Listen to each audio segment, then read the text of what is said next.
Hello friends, योद्धा defence class में आपका स्वागत है।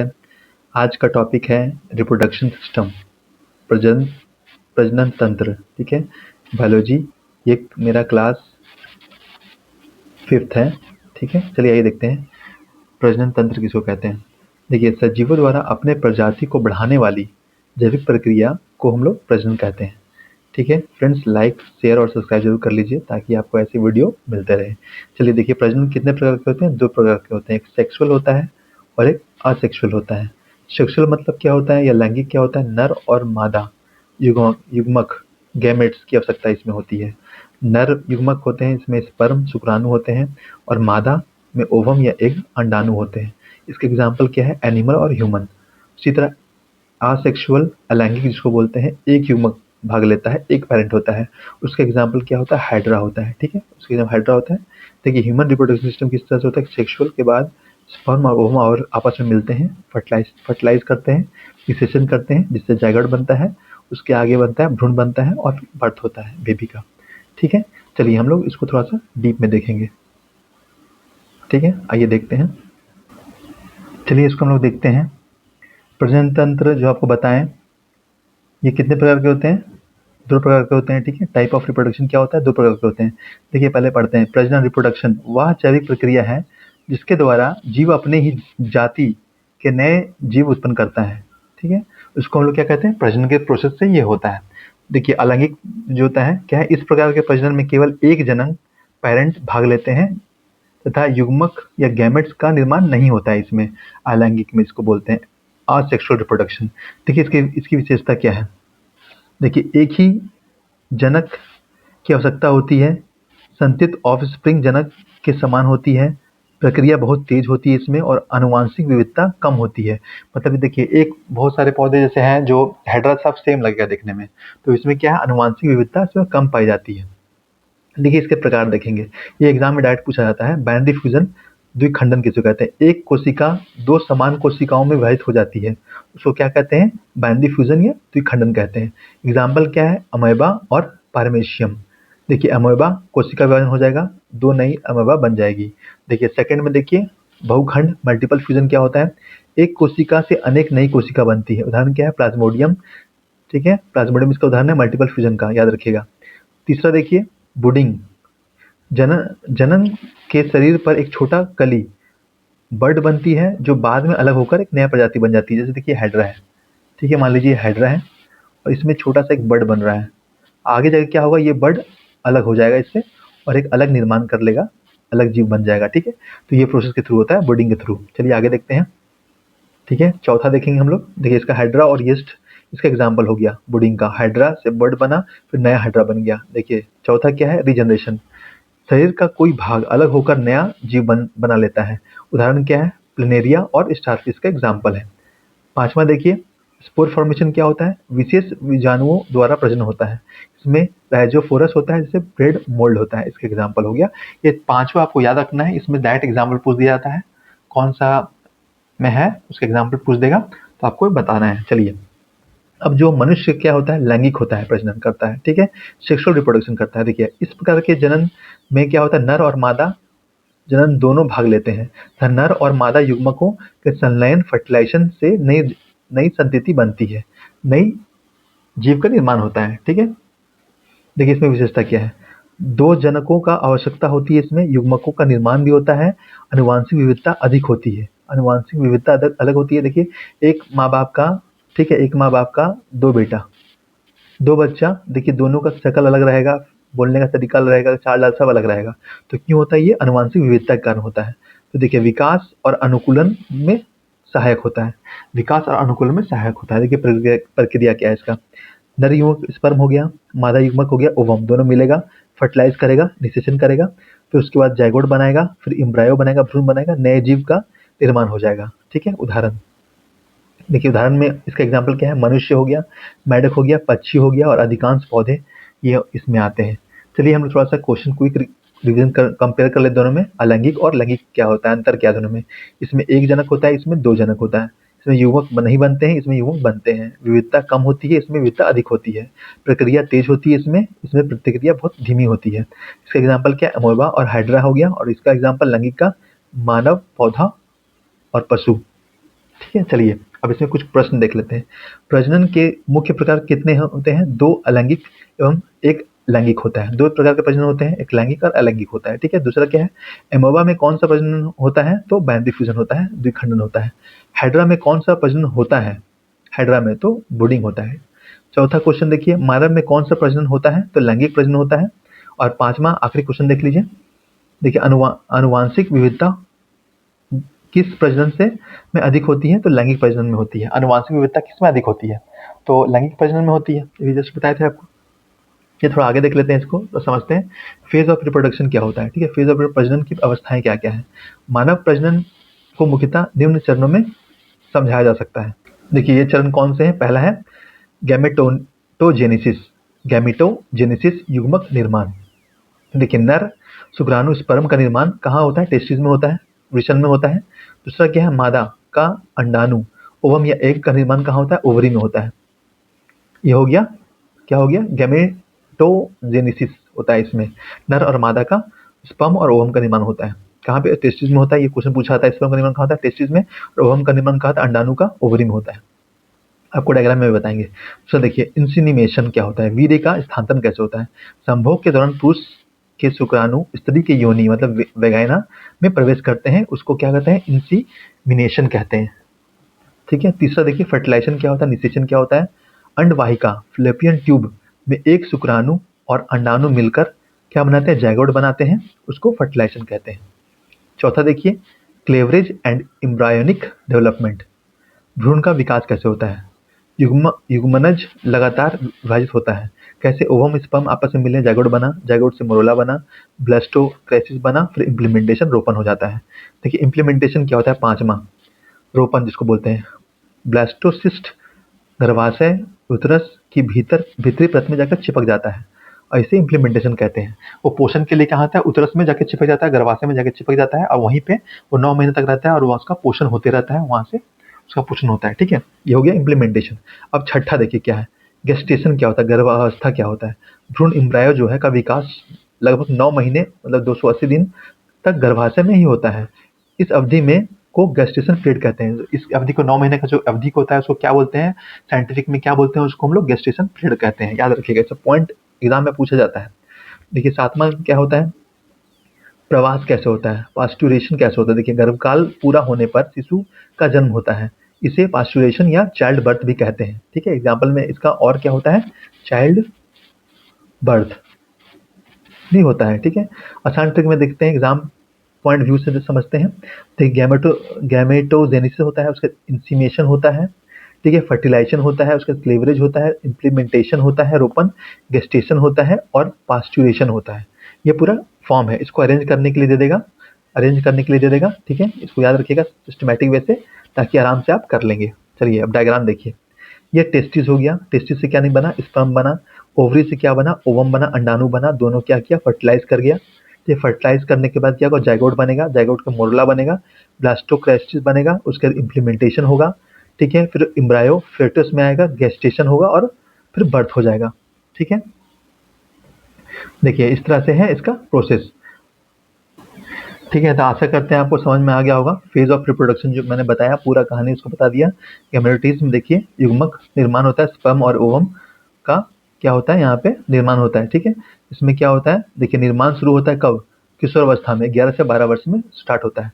इंसीमेशन बताया, शुक्राणु और को मादा के शरीर में पहुंचाना होता है। ठीक है, फिर देखिए तीसरा में फर्टिलाइजेशन होता है, शुक्राणु और अंडाणु फैलोपियन ट्यूब में आपस में मिलते हैं। ठीक है, नीचे फर्टिलाइजेशन होता है तीसरा में। ठीक है, देखिए डायग्राम में देखिए, ये आपका फैलोपियन ट्यूब है। ठीक है, ये फैलोपियन ट्यूब हो गया ये। ठीक है, ये देखिए दोनों फैलोपियन ट्यूब है। ये क्या हो गया? ओवरी हो गया ये दोनों। ठीक है, यहाँ से अंडाणु निकलता है, यहाँ से स्पर्म, देखिए स्पर्म जा रहा है, यहाँ से स्पर्म जाता है, और यहाँ फर्टिलाइज करता है, फर्टिलाइज होता है यहाँ पे। ठीक है, आगे देखिए चौथा में क्या होता है? फिर फर्टिलाइजेशन के बाद जाइगोट फॉर्मेशन होता है, स्पर्म और ओवम बनता है, एक सिंगल सेल का निर्माण होता है, इसको जाइगोट बोलते हैं। ठीक है, देखिए अब नोट किया, भ्रूण के पोषण के लिए पोषक तत्व प्लेसेंटा से प्राप्त होता है। जब भ्रूण जो बन जाता है तो उसको पोषण चाहिए, तो वो कहाँ से? अप्सरा या प्लेसेंटा से उसको प्राप्त होता है। अब देखिए जाइगोट बना, जाइगोट पोषण के लिए गर्भाशय की दीवार से चिपकता है। कहाँ? गर्भाशय की दीवार से उतरस से चिपक जाता है पोषण के लिए, जिससे मोरोला, इसे मोरोला कहते हैं। क्या? जहाँ चिपकने का प्रोसेस क्या होता है? मोरोला कहते हैं। ठीक है, मोरोला के बाद देखिए भविष्य में कोशिका विभाजन होता है जिसे ब्लस्टुला कहते हैं। फलस्वरूप ब्लस्टुला का निर्माण होता है। ठीक है, अब देखिए उसके बाद ब्लस्टुला के बाद टिश्यू बनता है, टिश्यू से ऑर्गन बनता है, ऑर्गन से सिस्टम बनता है, फिर एक बॉडी का निर्माण हो जाता है। ठीक है, 9 महीना के बाद क्या होता है, गर्भवती गेस्टेशन जो आपको बताए थे वहाँ पे गेस्टेशन ठीक होता है और बच्चे का बर्थ हो जाता है। ठीक, के बाद बच्चे का बर्थ हो जाता है। अब देखिए हम लोग क्या करेंगे, मेल रिप्रोडक्शन के बारे में जानेंगे। ठीक है, मेल रिप्रोडक्शन क्या होता है। देखिए इसमें ये थोड़ा सा डायग्राम गलत है, डायग्राम सही है पर ये जो बताया गया है गलत है। इसको देख लेंगे। पेनिस में क्या क्या वर्ड होता है वो देख लीजिए। पेनिस होता है, मूत्रमार्ग होता है, टेस्टिस होता है, विशन स्कॉटम होता है, ग्लैंड होता है, डक्ट होता है। ठीक है, देखिए इसमें टेस्टिस जो होता है विषक एक जोड़ी दोनों पैरों के बीच में होता है। कहाँ पे होता है, पेल्वियन जोन में होता है। पेल्वियन दोनों पैरों के बीच में जो उसको बोलो पेल्वियन जोन बोलते हैं, वहां पे होता है। देखिए थैलनुमा संरचना होता है, विशन कोश स्टॉटम। ये थैलनुमा संरचना दिख रहा है आपको, ऐसा होता है। इसमें 2 अंडाणु है, देखिए 2 अंडा है, शुक्राणु यहीं पे शुक्राणु निर्माण होता है। ठीक है, निर्माण होता है, इसको स्कॉटम कहते हैं। देखिए अब बोलिए ऐसा बोल सकते हैं कि ये बाहर क्यों होता है, तो इसका रीजन ये है क्योंकि जो स्पर्म होता है उसको थोड़ा सा वातावरण ठंडा चाहिए। जो हमारा शरीर का तापमान है वो कितना होता है, 37 डिग्री सेल्सियस होता है, लेकिन इसको चाहिए 34 के करीब इसको चाहिए।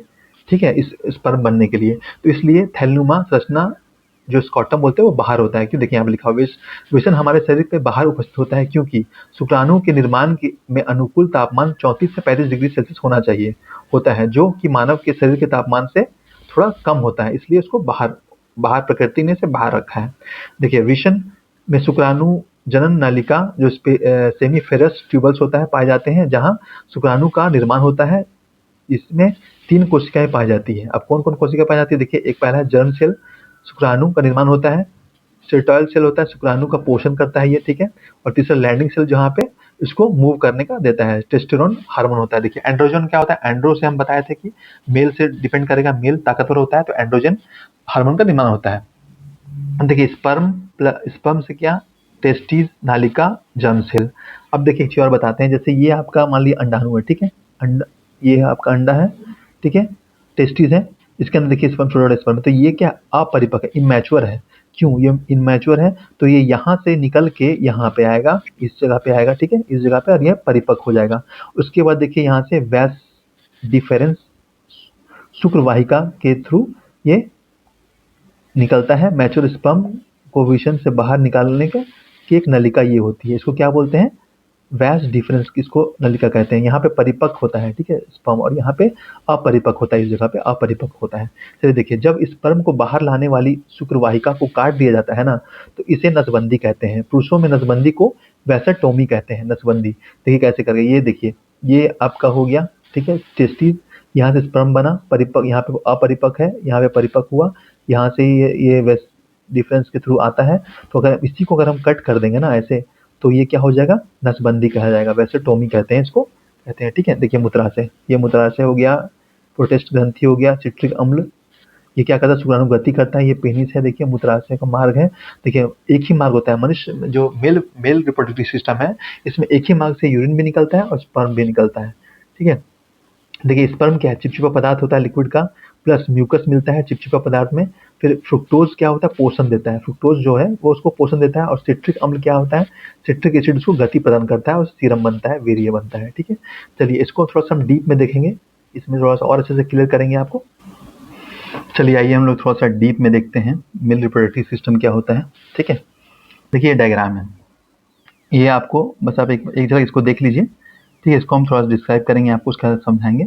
देखिए ये मेल रिप्रोडक्टिव सिस्टम किस तरह से काम करता है, ये देखिए, ये आपको डायग्राम के थ्रू दिख रहा है, ये देखिए।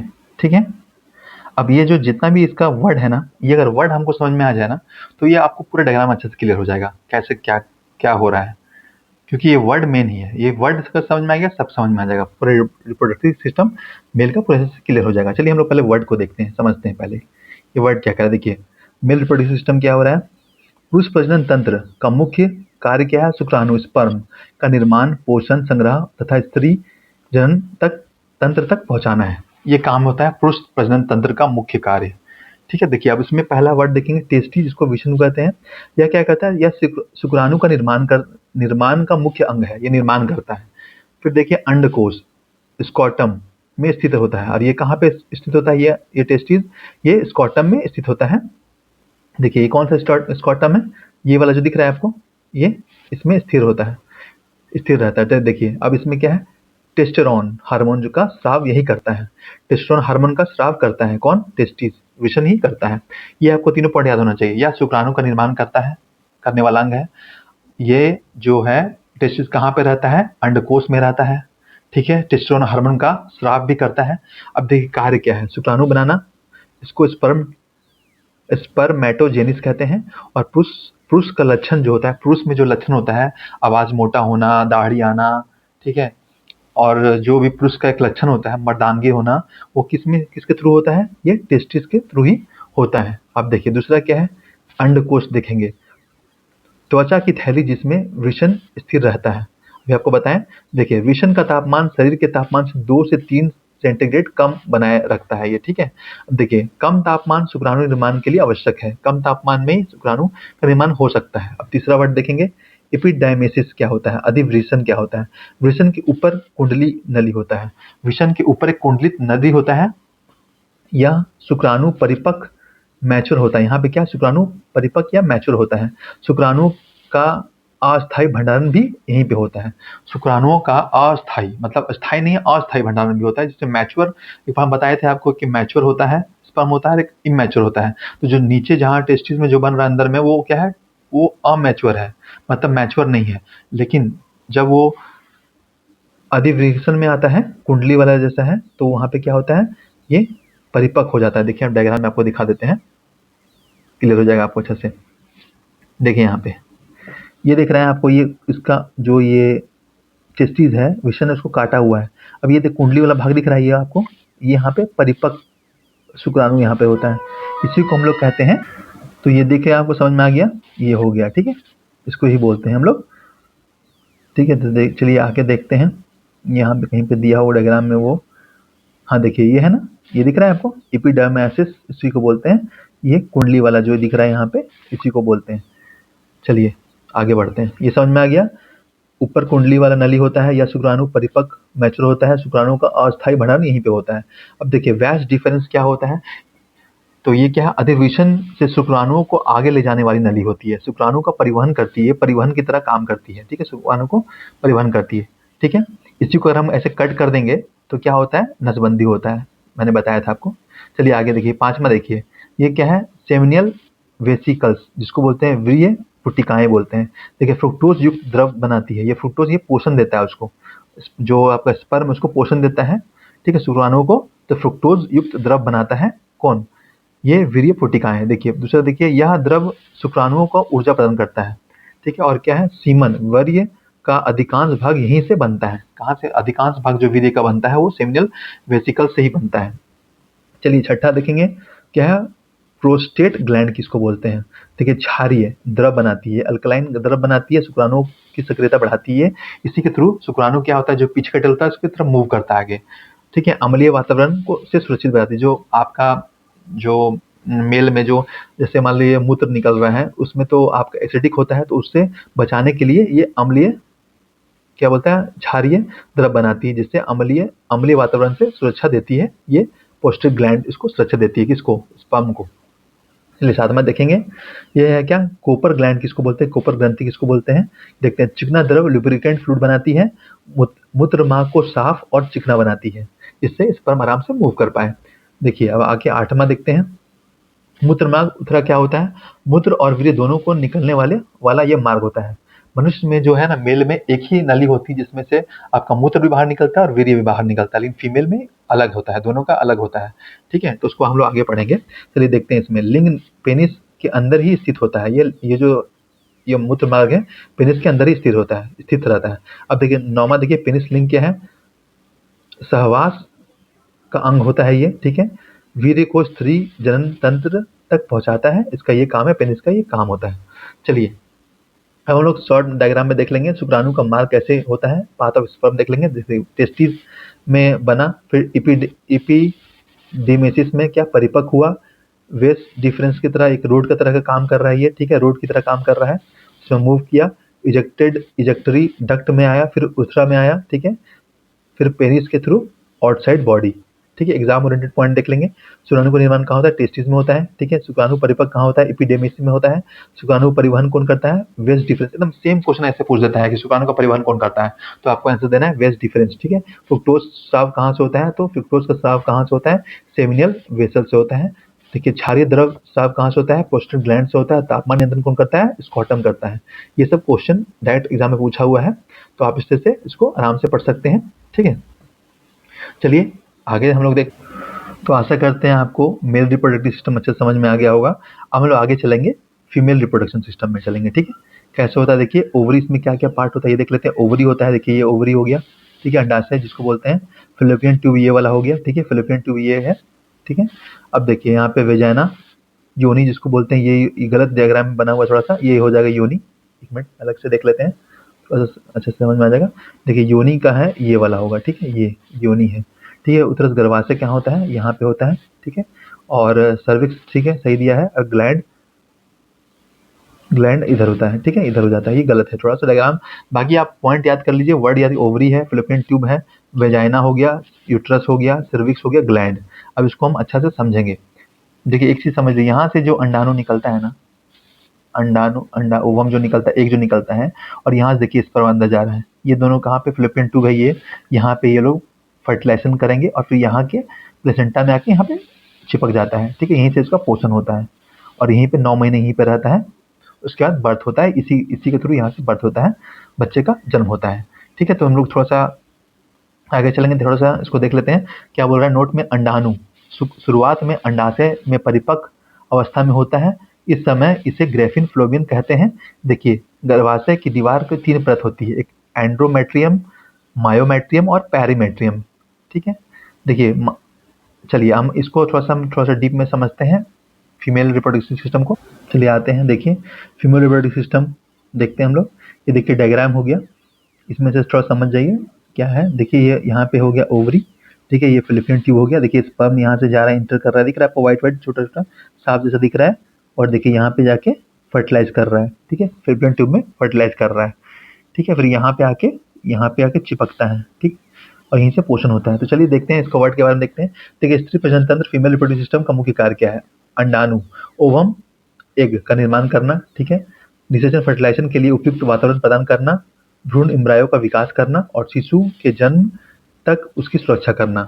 ये हो गया इसका अंडा, अंडाणु, ओवम का निर्माण करना। ठीक है, यहाँ तक ये हो गया। अब देखिए मुख्य अंग देखते हैं, मेन ऑर्गन्स क्या क्या है।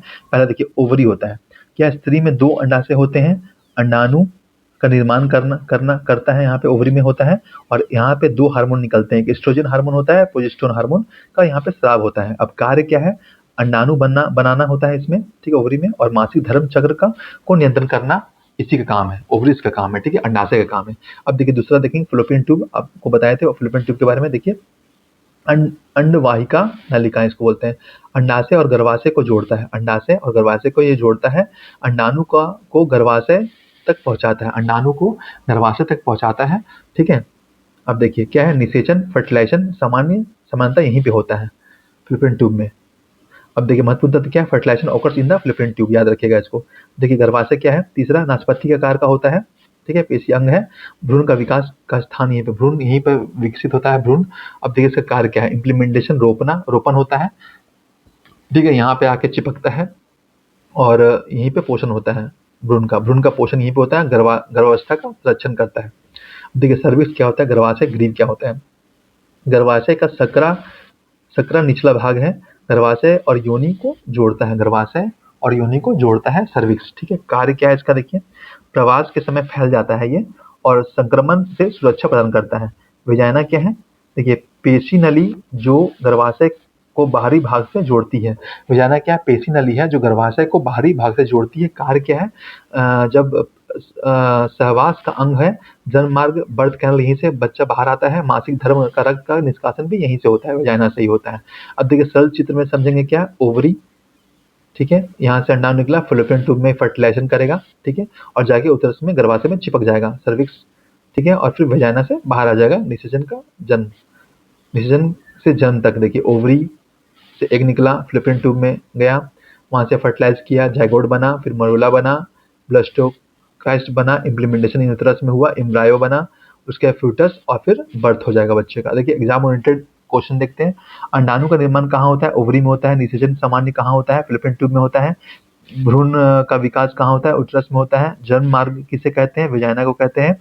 और एस्ट्रोजन और प्रोजेस्टेरोन का हार्मोन कहाँ बनते हैं? तो ओवरी में बनते हैं, याद रखिएगा। देखिए ओवरी क्या है? अंडाणु का एवं हार्मोन निर्माण करता है। फैलोपियन ट्यूब अंडाणु परिवहन एवं निषेचन करता है। देखिए उतरस क्या है? तो भ्रूण का विकास करता है। सर्विक्स क्या है? गर्भाशय का द्वार होता है। और वेजाइना क्या है? जन्म मार्ग एवं सहवान अंग होता है। ठीक है, तो आपको आशा करते हैं आपको ये फीमेल रिप्रोडक्टिव सिस्टम अच्छे से समझ में आ गया होगा। देखिए देखते हैं मासिक चक्र देखते हैं अब हम। ठीक है, कैसे होता है देखिए। पहला दिन होता है, ठीक है, फिर 14 दिन होता है, 28वां दिन होता है। पहला दिन में क्या होता है? महिला प्यूबर्टी एज में 11 से 12 वर्ष में होता है। सबसे पहली बार अगर जब आता है ये मासिक चक्र तो इसको क्या बोलते हैं? मेनार्च कहते हैं। और सबसे अंत में 50 साल में आता है, उसको मेनोपॉज कहते हैं। हार्मोन एस्ट्रोजन और प्रोजेस्टेरोन हार्मोन होता है फीमेल में। ठीक है, होता है। देखिए यहाँ पे 14 दिन में जब फर्टिलाइज मतलब रेडी होता है, रेडी टू फर्टाइल होता है, इस समय अगर अगर संभव होता है तो इस समय महिला का गर्भधारण करने का अवस्था बहुत ज़्यादा होता है, चांस बहुत ज़्यादा होता है। और 28वां दिन अगर अगर मान लीजिए यहाँ फर्टिलाइज नहीं हुआ तो ये 28वां दिन में ये ब्लीडिंग के सहारे शरीर से जो गंदा खून बोलते हैं उसको बाहर निकल जाता है। और ये चक्र हमेशा हर मंथ चलते रहता है।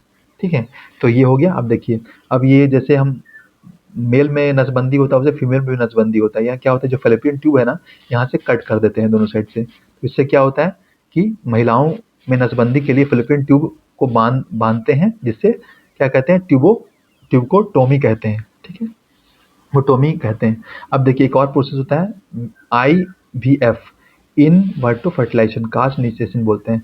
जब नर मेल का स्पर्म, ठीक है, और फीमेल मादा का ओवम आपस में मिलता है तो उसको हम लोग कहाँ मिलाते हैं? ये हम लोग एक टेस्ट ट्यूब में, ये जो टेस्ट ट्यूब दिख रहा है आपको, इसमें हम लोग मिलाते हैं, फर्टिलाइज करते हैं, यहाँ पे निषेचन कराते हैं। उसके बाद क्या होता है? निषेचन के बाद जाइगोट बनता है, डेवलप होकर भ्रूण बनता है। अब जब भ्रूण बनता है तो भ्रूण को सीधा हम लोग क्या करते हैं? महिला के गर्भाशय में डाल देते हैं, इम्प्लीमेंट कर देते हैं। ठीक है, जिससे उसके बाद क्या होता है? बेबी का निर्माण होता है 9 महीना तक यहाँ पे। और उसके बाद फिर सीधा ये बर्थ होता है, बेबी का बर्थ होता है। ठीक है, चलिए आज के लिए इतना ही। आशा करते हैं आपको बहुत ज़्यादा समझ में आ रहा होगा। और इसी तरह मैं टॉपिक हमेशा लाता रहूँगा। अब एक चीज़ और है इसमें, इसी का मैं क्वेश्चन भी डालूंगा, जल्दी मैं क्वेश्चन डालूंगा। ठीक है, इससे रिलेटेड सब क्वेश्चन डाल दूंगा, करीब 30 क्वेश्चन होगा। मैं क्या करूँगा? हर टॉपिक पढ़ाऊँगा, उसके बाद उसका क्वेश्चन भी लाऊँगा और उसके साथ कराता जाऊँगा। तो आज के लिए इतना ही फ्रेंड्स। योद्धा डिफेंस क्लास को लाइक, शेयर और सब्सक्राइब करना ना भूलें और बेल आइकन को जरूर दबा दें, जिससे आपको मेरी वीडियो का नोटिफिकेशन मिलता रहे। चलिए आज के लिए इतना ही, धन्यवाद।